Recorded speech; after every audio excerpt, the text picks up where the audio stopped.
How to fix can't download apps from Play Store. Now, if you are facing issue where you cannot download apps from Play Store, first of all, you need to figure out what is causing the issue in order to solve it. There might be so many reasons for this issue to occur.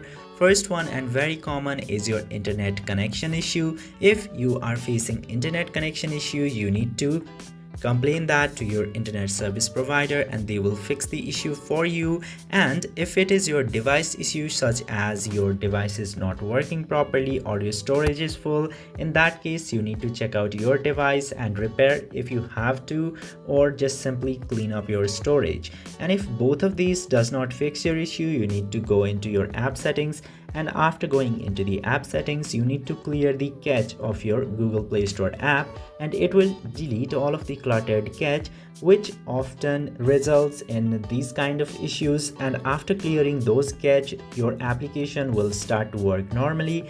Now, if none of these solutions work, you need to check out your Google account or change it if you need to, and after that your Google Play Store will start to work normally. I hope this video was informative. If yes, don't forget to hit that subscribe button.